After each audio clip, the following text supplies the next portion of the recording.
Hello and welcome. My name is Linda Keller, and I am going to be co-presenting with Lee Fang from Minneapolis. And today we're going to talk about how to get started with TABE Online.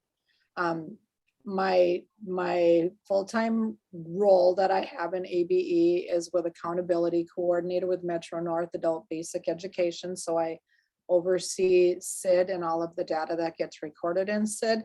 And then I also provide TABE and CASAS testing locally to our staff here at Metro North, as well as on the state training team with Marty Olson, Stacy Everding, and Dave Haugen. And Lee, if you'd like to introduce yourself. Sure. Thank you, Linda. My name is Lee Fang. I am from Minneapolis Adult Education, and my role is assessment coordinator, and I am also part of the Sparks committee.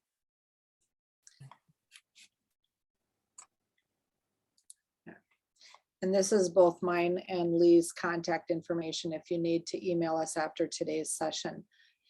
There is a PowerPoint that is provided, as well as a materials link that has all the different materials that we're going to cover and links to videos for helping you with getting started with TABE Online. So today's objectives during the training is to introduce programs who may be considering launching computer-based testing through the DRC portal TABE Insight. We're going to talk about the DRC requirements for technology prior to your program launching TABE Online. And then we are going to talk about features and screens to set up test sessions locally, create users, students, test sessions, and so forth, and then provide you with some lessons learned and best practices from both Metro North and then Minneapolis with regard to our experience with computer-based testing. So we want the participants that are joining us today to include in the chat, what is your current role in your ABE program?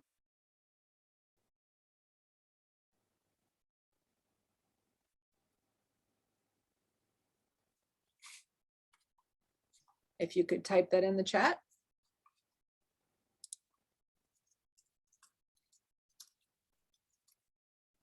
Because we like to know who our audience is that we're presenting to, so.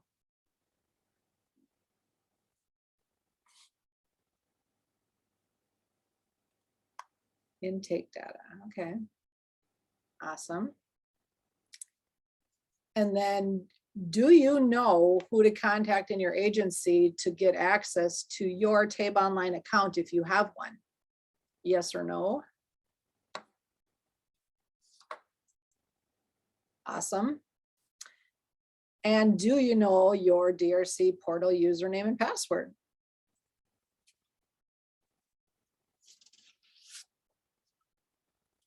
Yes, awesome. Have you logged into your account yet then? And yes, that's the big one. Daily you do, awesome. So every program in Minnesota ABE who has a TABE Online account established has a main DRC point of contact. If that main point of contact switches, then you should contact DRC and provide them with the new updated name of that individual if the roles change. But you should always find out who your POC is in your agency if you don't already have an account created to get one established. So the first steps that you need to take with getting into your TABE Online account is you need to confirm that your system meets the requirements. So you have the technology that'll support this. You need to find out and choose who your point of contact is for your agency. You need to complete a TABE implementation training that is offered at an MDE sponsored, state-sponsored event, or have a local trainer come out or provide one to your program or your agency. And if with accounts in Minnesota ABE, if your DRC online account had already existed or was newly created, you will have a TABE Online account. So check with your program manager to make sure that you do have one. And if you have to have a designated central office server that is going to host the online testing that needs to stay on and remain on at all times, as well as the screensaver needs to be turned off. We found that out recently at Metro North because we did run into problems. But contact your local IT if you're not an IT person to just make sure that all of the rules are being followed and that your district will allow DRC Insight to be housed and deliverable on all of the district devices that you plan to host online testing with. Both Lee and I recommend that you make friends with whoever your IT person is in your districts, or buildings, because they will become your new best friend as you're learning to launch the system. So this next slide here provides all kinds of information on resources and links for you to get started.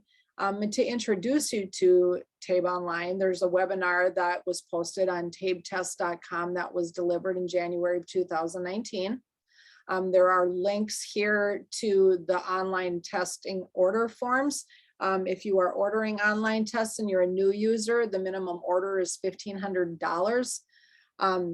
If you are an existing TABE Online account holder, the second order that you place or ongoing orders, you have to have a minimum of 500. So if hopefully you participated in MDE's e-test launch, they purchased a large group order of online tests, and those were distributed last fall and then again this fall. So contact your program manager to find out if you participated in the MDE test distribution. There's a great document to get started. That's the online quick start guide. It's about a 3-page doc, but that's usually the document that I refer anyone to, whoever asks me questions about how to get started with TABE Online. And then TABE posts videos on their tabetest.com site, but there's all kinds of training videos to get you familiar with how to get started, and they're delivered, I believe, on YouTube. But they're very helpful. And again, there's links in this PowerPoint for all of those different videos. So, and this is a visual of what all of the videos look like. There's a handout in the materials section too that'll provide you with links to all of those as well. So the second step is to assign a data manager to take care of inputting all of the information into DRC. Then that will include managing your DRC online account to see how many tests you have. That would also include managing staff and user access and adding staff to the system, and then assigning specific permissions based on the roles they hold in your agency. So you are going to also, or that data manager is also going to add users, staff, sites, and then they're going to manage the processes for adding test sessions and adding student records and maintaining test sessions and printing off test tickets and so forth. So that role may be held by one person, or it may be held by multiple people. So at Metro North, I'm considered the data manager. So I'm the one that creates all the usernames. I'm the one that creates all the test sessions. I'm the one that provides work direction on adding new student records to DRC. DRC, the data system is very similar to SID, but it doesn't require all of the same information that be recorded into it as you do need to for SID. But for creating student records, you just need to add first name, last name. Metro North chooses to use the badge ID as a code for putting in there as well. And then you do need to put in a date of birth in there. So it's limited information in order to create a student record. So the next steps are, after you get in there and you're in your account, you need to add sites, you need to add staff, you need to create test sessions, you need to create students, you need to register students for test sessions, you need to conduct a trial run and a practice session and print off test tickets, and then begin testing with learners in your agency, and then retrieve results and generate reports. Metro North has one DRC Insight account, and we actually have multiple buildings within our Insight account. However, we're only currently providing online testing at one location. We do plan to work out all the bugs before we push it out to the other sites, but we only recently began NRS testing again because our program is very large. We just began testing again in September with the pandemic. So Lee, did you have anything that you would like to share, like in this section, with how Minneapolis set up their account? Yeah, certainly. I think it's important to just decide kind of a more streamlined and naming titles, and that could be through location, sites, and even dates. Depends on the kind of the quarter or semester system that you have. Those will be very useful as far as trying to get organized in that, because it could get really out of hand if you don't have those settled. I'll agree with you there, Lee, because with Lee's experience, Lee has 3 years worth of experience of naming test sessions. Lee gave me some really good tips as we were relaunching that I took into consideration when I created the names of the test sessions. So I put the name of the building in it. I put if there was a locator assigned, I put if it was a specific subject or a specific level in the naming convention of the test session. So that does help. And then we created ongoing test sessions rather than one test session for like each day that testing was offered, so that our list of test sessions didn't get unwieldy when we were trying to filter. So, all right, so the next screen here is the login page. When you get to the DRC Insight, you log in, you put in your password. If you have a login username and you don't remember what your password is, if you click forget your password, they will DRC will regenerate a new password for you, like within a very, very short period of time. So just be mindful of that if you don't remember what your password is, if you haven't logged in for a long time. So the next few screens are just visual screenshots of what it looks like when you log in. You'll see the word TABE up here in the corner. You'll see My Applications, which has a drop-down menu, and then you'll have an intro screen that'll give you recent announcements. It'll also give you links to the tabetest.com site, which is where there's a ton of resources out there. There's also a system device check to make sure that the technology that you're using works and is able to support logging into the DRC site itself. So, and then the next screen here shows the submenus that are in the application. When you hit that arrow, the drop down, there's a lot of information here with the permissions that I have all the different permissions that are assigned. But, and I think Lee may vouch for this as well, but the submenus that you're going to go to in this section are going to most likely include the student management, the user management when you're setting up new users, the test management you're going to be going to regularly, and then report delivery to get the results from testing. And the general information is a library of all of the different documents that DRC has loaded to support online testing. So the next screen again shows like all of the different training videos that'll help walk through all of these different screens and the submenus and how to get started. But I can't say enough, download that quick start guide because that will help you. It's only 3 pages and it's a pretty easy document to work from.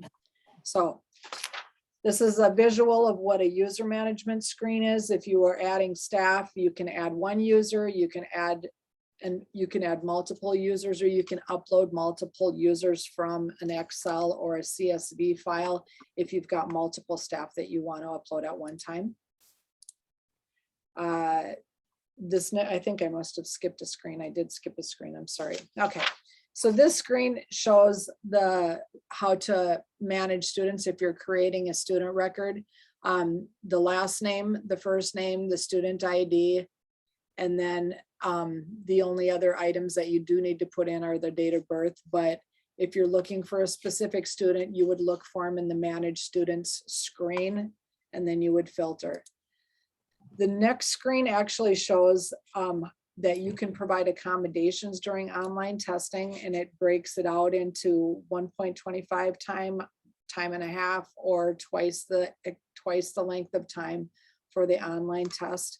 It's a sub menu in the student management menu to tag if you are going to be providing any accommodations for your learners. And then this window here is a screen to show how to add a test session itself. So when you are adding a test, you need to add the test type, the test content, and then if you need to be that specific, you can add the test level.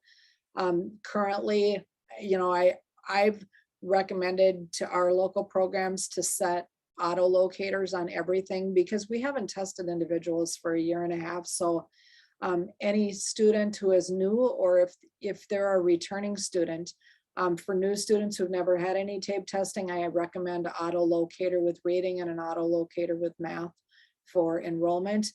If they had existing 11 tests in SID, then I'm recommending that they get enrolled in our TABE 12 auto locator reading or TABE 12 auto locator with math. So when you're creating your test sessions, you do need to be specific about what is contained in them, but you have to be specific when you're setting the session up itself. So this screen is a visual of what all of the, it's a sample of what test sessions were created by DRC. But like Lee stated earlier, just be mindful about when you are creating test sessions to name them possibly with the building name or the specific topic or the specific subjects that it's being tested in or so forth.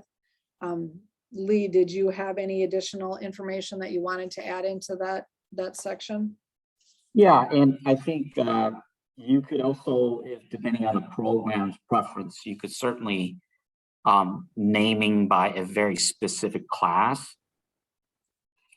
Naming a very specific class. That way, you could pull test scores. You could pull information that will be useful for the teacher to use to conference with their students. Okay, and I'm going to go back one slide because there's one tip that someone asked me very recently that they were new users to TABE Online. When you land in the test session screen, it will automatically auto-populate every test session that was ever created. There are beginning date and end date ranges. And when you land in the screen, my recommendation is to always use that date range filter to look for the current test sessions that you are working with and looking through. Otherwise, it just looks very unwieldy, but that's the way that the system is set up. So, all right. And I think then I'm going to hand this off to Lee because I've got Lee's name on this slide then, and I'm going to turn my video off. And this is just a test, a sample of the various test session that I believe this is Minneapolis. Am I seeing this correctly here? Yes. And again, be mindful of the very session that is out there, location, time. If you want to be very specific on class, you could certainly do it, but do a general session that could auto find a test form will be very useful. Linda, are you moving the screen for me, or am I navigating that? Oh, and did you want to go into this one now? Right, or do you need to go? Did you want to look at that last slide yet? Yeah, go ahead and go back. Sorry. Okay. And so, you know, and there you have the various different session. Obviously, if you want to isolate the session, you could You could do it by choosing tape 11 or tape 12, so that will just filter what session was built under there. So as you're adding new student, and this might be a good filter to use when you're trying to populate a session. Go ahead to the next screen. Once you have add a students onto a screen, onto a session, what you see here is a sample of what we call it tickets, but it's really just the login information of the students that you would furnish to the students in order to log into the computer in order for them to access the test that we have allot them to take. And it has, obviously the left on the one on the left side is a screenshot, which is a roster of, depending how you pull it, it's a roster of all the students that was placed into that session, and you could, you know, select which one that you want to print. And the one on the right is an actual ticket in which you would print, and in most cases you would copy and cut it and give this particular ticket to the students to log onto the computer. Next screen. And this is a really a more, you know, bigger picture of that ticket. I do not think this is an actual student, so I think we're safe there. And that's what a student would get when you hand them a ticket to log into onto their account. Next screen. What I gotta talk next is after you have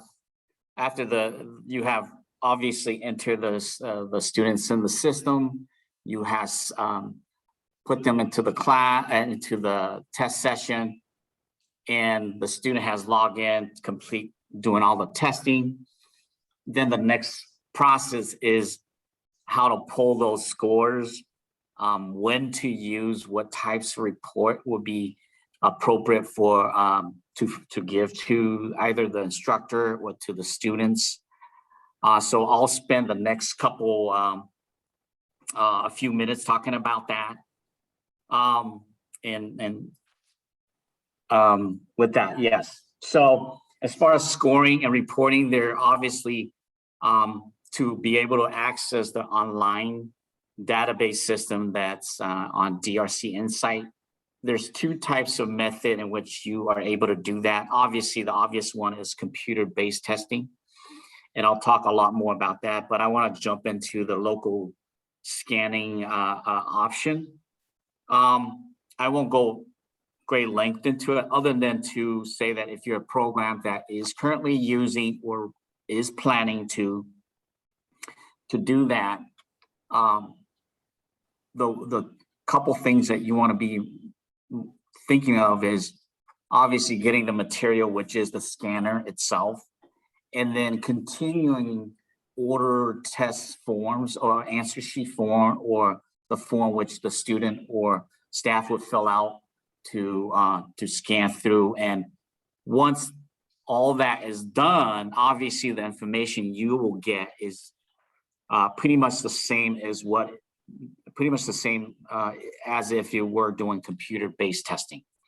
Because with computer-based testing, is the same information you would enter initially, as Linda mentioned earlier as well anyway.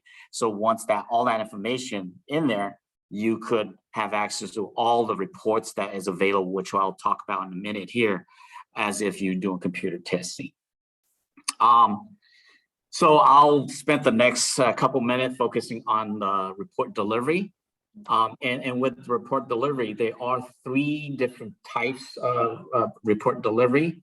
Obviously, the abstract one is a report that you could pull, and by pulling, you will need to be able to obviously have your site name or site code. Once you've done that, you could pull a report using filter. The default in there, they might have said today testing, yesterday, a week, or a month.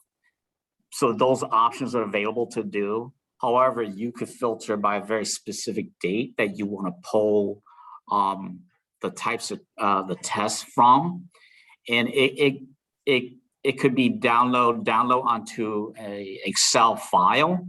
And this is one of the option is that we use this type of report, especially if you're pulling a report that you want to be able to see the test scores, and it's available in right away. So this is one that if a student take the test and you want to make sure that it gets onto SID, you would pull this report because it comes up really fast.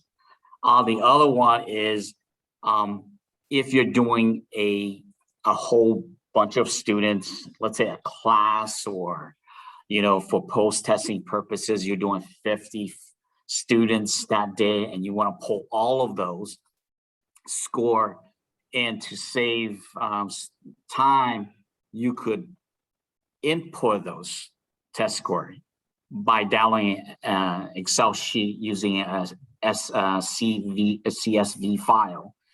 And you can use this option to do that by using the TABE step process, an admin tab to do the data upload. And this has happened really quick. So this will save staff time, obviously enter into the system, as well as errors that might occur.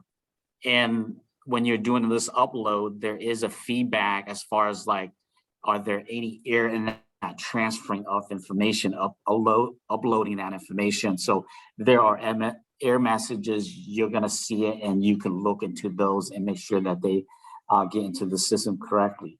If the upload is done properly, you'll see a red color green on it. And so the test is uploaded properly. And you could also be mindful of what counseling and testing, about entering counseling and testing when you do that.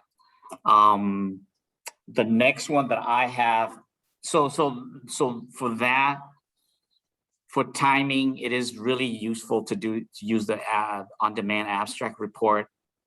For just error, to avoid error, that would be a good one to use as well. And also to pull reports that you need to score right away in order to possibly counsel with the students right in front of you. So that it would be a report that I would recommend for staff or program to use if they are in those situations. Is this the right slide that we're on, Lee? Or should I? This is the one I'm going to be talking about. So this is perfect, okay. Linda. And so I was just going to say too that we did put a link to the SID help desk for admin level staff and SID to be able to upload results from online testing from DRC. So just look in your materials link for that too. And thank you for that, Linda. And if anybody has question on how to do that, certainly reach out to Linda and myself, and we can certainly support you through that whole process as well.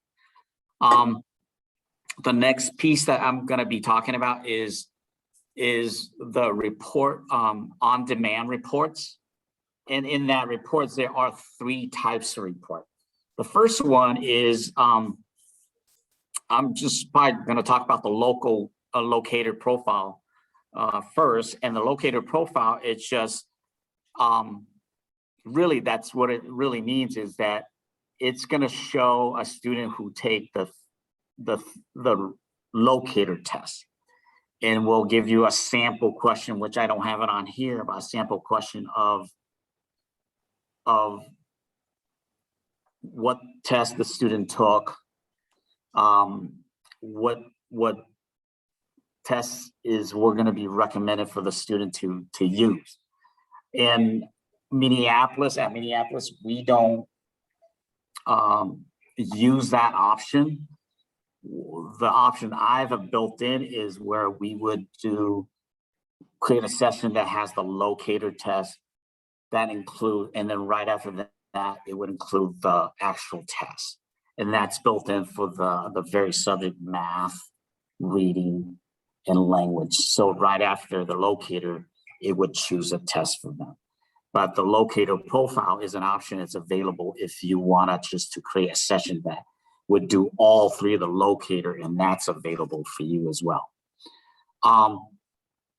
But the screen that you have on here is the individual profile that that I will talk about. And with the individual profile here is the report is you're going to pull a report. You're going to pull a report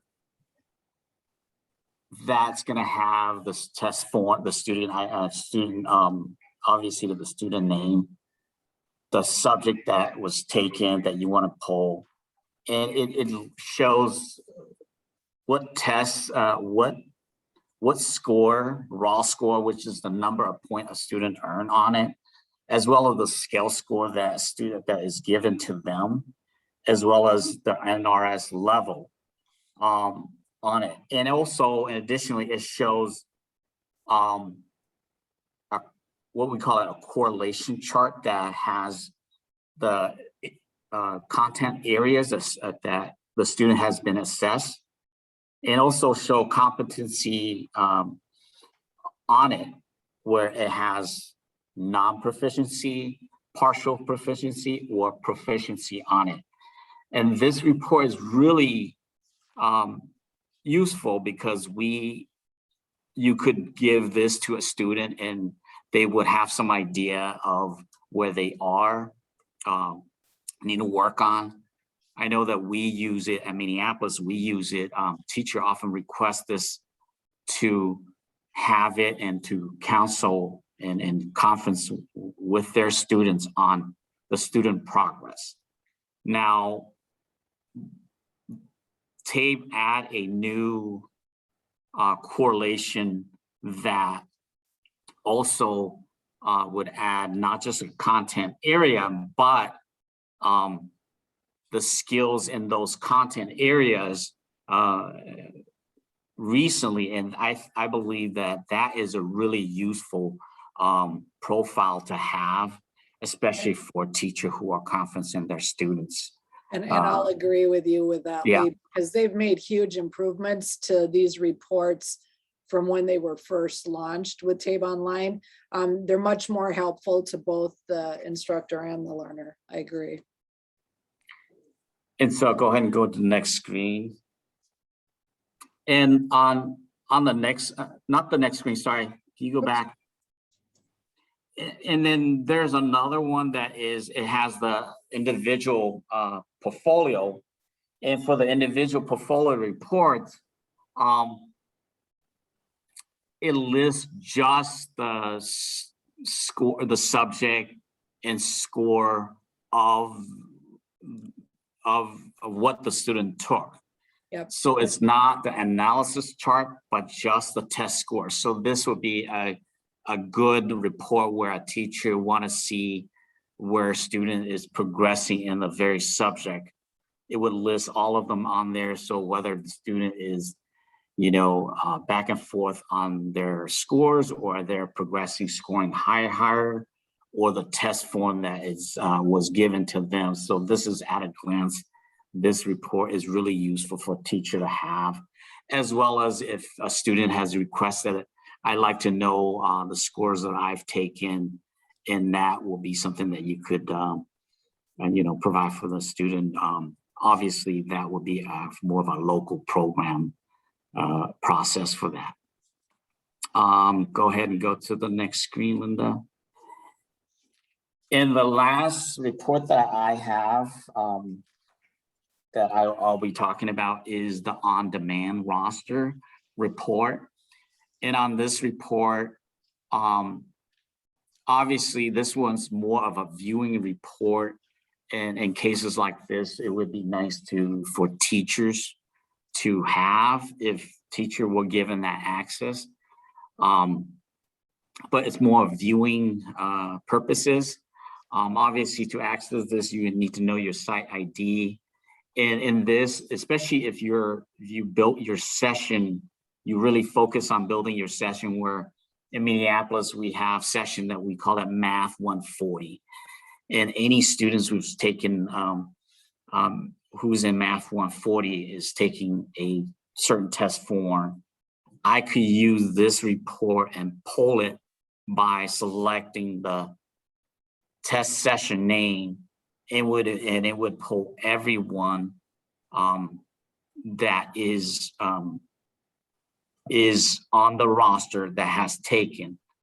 Unfortunately, on this report, you can't print it.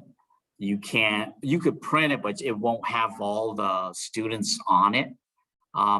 It's only where you could scroll up and down and see all the score. So this would be a good time, again, I said, for a teacher to look at and say, oh, okay, this is how my student's doing. So they get a glance of what their students, how their students' result comes out. This is only a good, also a good spot where if I was doing manually entering test score, I could scroll through those and enter those test score, transfer those test score onto SID as well. So this report will be good for that, for those purposes. Next screen. And with that, I'm gonna turn over to Linda, and if there's any question later, we could certainly be around and answer some of those. Thank you, Lee.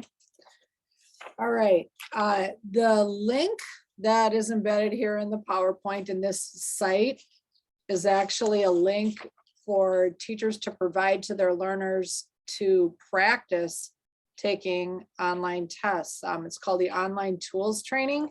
It just helps students who have any test anxiety, who've never done any online testing before, to just become familiar with how to take them. And the next, whoops, I went too far. Linda, can I just add something on that? Sorry. Yes, yeah.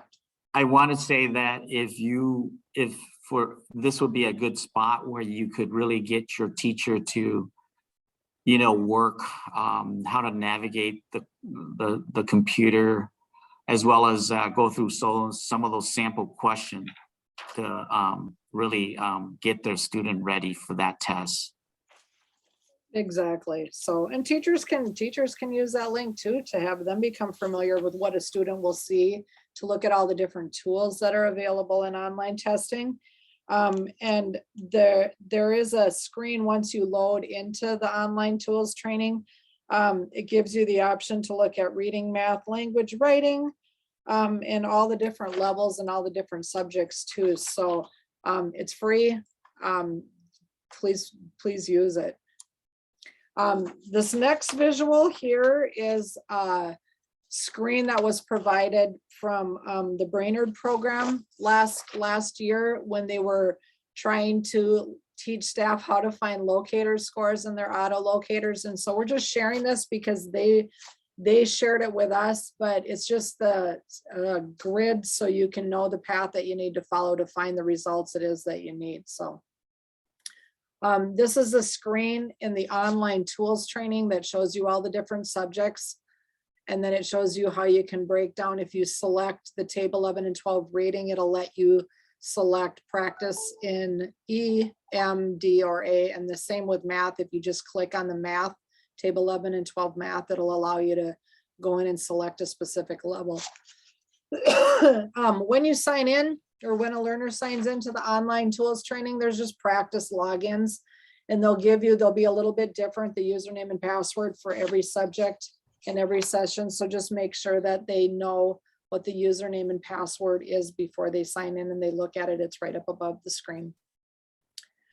And then we do have a very limited amount here on remote testing, because some programs are doing remote testing in Minnesota, but they're not super forthright about sharing that they're doing remote testing. If your program is interested in doing remote testing online, a recommendation is to really become familiar with the online platform itself and setting up test sessions within that platform before you get into the remote testing. There's lots of materials out on the DRC website with regard to remote testing. There's an informational webinar and a training webinar. All that information is provided in the materials links that we provided also, but the big thing with remote testing is just make sure you know what you're doing in the online platform before you launch remote testing at your location, and then practice with your colleagues doing remote testing. Can't say practice and pilot enough. I just, you have to practice before, because you need to become familiar with how to do it. So if you have any questions with regard to anything online testing, Lee and I are both willing to help. Here is our contact information that we can share. Please email either of us. Lee has more experience with Minneapolis. He's got a couple more years under his belt. I have a year before COVID and 2 months since COVID, and we're only at one location right now. So check back with me in about 6 months, because then I'll be a little more confident. Check back with Lee, like, you know, whenever, but either of us are willing to help. And if we don't know the answer, we'll find it and we'll get back to you. So. And I just want to add that, yes, practice on those. If you're leaning toward remote testing, certainly do lots of practice on it and be really comfortable, both using the online platform and as well as all of the navigational tools that you will need in order to make sure that it runs properly. Again, you know, I have had experience using TABE Online several years now, but will always be situation you're like, wow, how did this happen? Did this come in? And I learn new things every single day that I'm now aware of. So those that video that we mentioned earlier will be very useful. I think if you get a chance to watch all of that, that will be your starting guide, and certainly, you know, checking with your colleagues, other adult program staff that has really been familiar with TABE or CASAS testing or online testing itself will be your useful tool. Thank you, Lee, for being willing to present and share your experience. Much appreciated. And thank you for attending today's session. All right. Thank you for our tech support. Jody and Marisa couldn't have did this without you either. So thank you. Thanks so much, everyone.